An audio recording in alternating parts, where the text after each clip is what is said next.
45 degree 46 degree temperature चल रहा है, इसमें तो डॉक्टर और दूसरी बहुत सारी व्यवस्था करनी पड़ेगी। क्या आपकी समाज आ पाएगी क्या इस कंडीशन में? मैंने कहा कि भाई हमारे 2 लोग ही मिलके 250 से 300 बेड को चलाते हैं और 47, 48, 49 डिग्री टेम्परेचर में हम गाय भैंस भेड़ बकरी और ऊंटों के पीछे घूमते, तो ये टेम्परेचर हमारे लिए क्या है? ये 9 तपा चल रहा है। मैंने कहा 9 तपे का कोई मायना नहीं है, हम इससे भी ज्यादा टेम्परेचर में घूमते हैं। दरअसल बात यह है ये सभी समाजों की, 32 जातियों की, क्योंकि हम आजादी के बाद भी यही समस्याओं से गुजर रहे हैं जो हमारे लिए पहले थी। हमारे पास अभी वर्तमान समय में रोटी कपड़ा मकान जो बेसिक नीड है वो भी पूरी नहीं हुई है। हम अगर बात करें कि भाई हम जहां बैठे हैं वहां के पट्टे मिले, हम पट्टों की डिमांड इसलिए कर रहे हैं कि हमारा राजनीति में प्रतिनिधित्व नहीं है। हमारी राजस्थान में 1.23 करोड़ आबादी है, डीएनटी समाज की कितनी आबादी है? 1.23 करोड़, यानी कि 15% आबादी डीएनटी समाज की है। फिर भी हमारा प्रतिनिधित्व नहीं है। क्यों नहीं है हमारा प्रतिनिधित्व?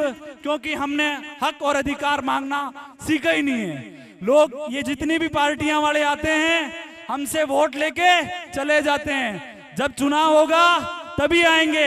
ये जो लाल सिंह जी राय का है, अभी कोई चुनाव नहीं है, पिछले 5 साल से आपके बीच में घूम रहे हैं, ये बहुत बड़ी बात है। भाई हमारे लिए तो जो पार्टी काम करेगी उसको हम भगवान मानेंगे। भाई आप जो आगे हो, किसी भी पार्टी से हो, आप तो हमारा काम कर दो, आप हमारे लिए भगवान हो। सही बात है, हम कोई गलत चीज नहीं मांग रहे। अगर हमारी 15% आबादी है तो हम तो 10% रिजर्वेशन की बात करते हैं। हमें न सिर्फ नौकरी चाहिए, हमें राजनीति में भी प्रतिनिधित्व चाहिए। 2 मिनट में खत्म कर रहा हूं, थोड़ी सी शांति रखना, बस मैं खत्म कर रहा हूं, क्योंकि लोगों को समझ में आना चाहिए कि हमारा दुख क्या है। सही है ना? बहुत सारे लोगों को तो पता ही नहीं है कि जेल भरो आंदोलन हो क्यों रहा है। बहुत बार मुझे पूछ रहे हैं पुलिस वाले कि ये जेल भरो आंदोलन क्या है, आप इस तरीके से क्यों लिख रहे हैं? तो भाई आपको बालराई याद है कि नहीं है? भूल गए हो क्या?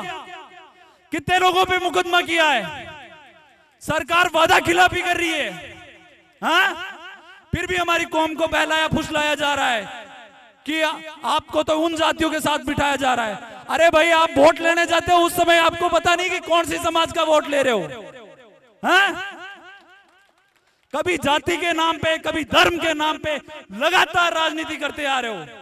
पर अब हैं जो बच्चे पढ़ने लगे हैं, अब आपकी बात मानने वाले नहीं हैं। ये सोच रहे हैं कि ये आग सिर्फ मारवाड़ में ही लग रही है। आप मारवाड़ की छोड़ो, मेवाड़ में भी आग सुलग रही है। नहीं तो पिछला भिलवाड़ा वाला आंदोलन याद कर लेना।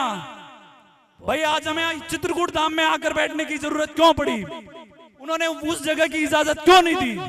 क्योंकि उनको पता है कितनी संख्या में आएंगे।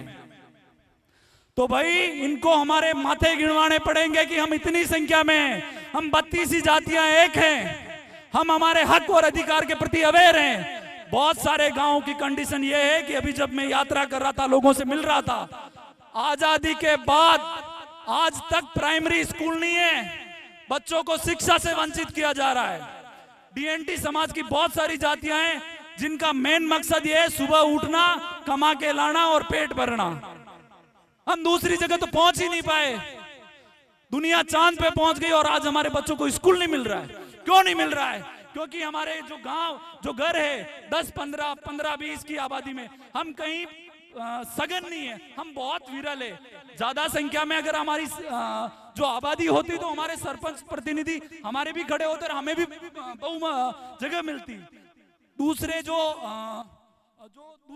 जाति के जो लोग हैं या फिर दूसरे कम्युनिटी से जो लोग आते हैं उनकी संख्या ज्यादा तादाद में, तो उनका सरपंच एमएलए एमपी बनना आसान है।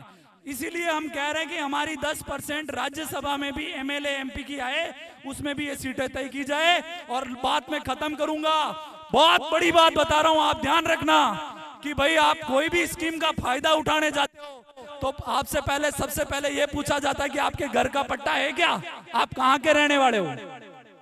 अरे हमारे पास तो पट्टा नहीं है, एक आदमी कोई लोन लेना चाहे लोन नहीं मिलता है, कितनी छोटी बात है। यहाँ पर पशुपालक समाज बैठी है, अगर आप कोई भी पशुओं पे स्कीम का फायदा उठाने जाओगे तो सबसे पहले आपसे जमीन पूछेंगे। अरे हम तो गाय भैंस भेड़ बकरी ऊंट चराने के पीछे रह गए, हम जमीन का, हमारे पास जमीन होती तो हम खेती कर लेते। बहुत छोटी छोटी समस्याएं जिनको आइडेंटिफाई करना है। तो आप ज्यादा से ज्यादा संख्या में आगामी 1 जून को चित्तौड़ आना है। कहां पे आना है? चित्तौड़। आप सभी से मेरी विनम्र अपील है कि आप ज्यादा से ज्यादा चित्तौड़ की दरा पे आएंगे।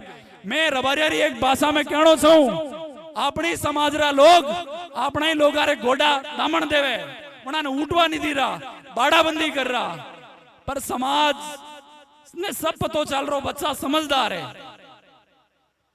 तो आप रुकवा वाला नहीं है। हमारे लिए भले 100 जना हो या 1000 जना हो या 10,000 जना हो, मैं आपके लिए खड़ा हुआ। आप ज्यादा से ज्यादा संख्या में आओ और चित्तौड़ आंदोलन बहुत बिलवाड़ो बर्डन वे वाड़ो।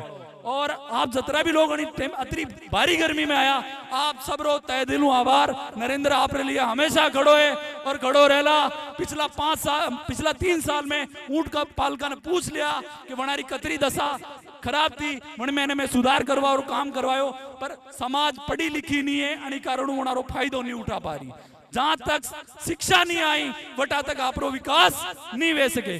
धन्यवाद, बहुत बहुत आभार, मनेटे बुलायो और सम्मान दियो। धन्यवाद।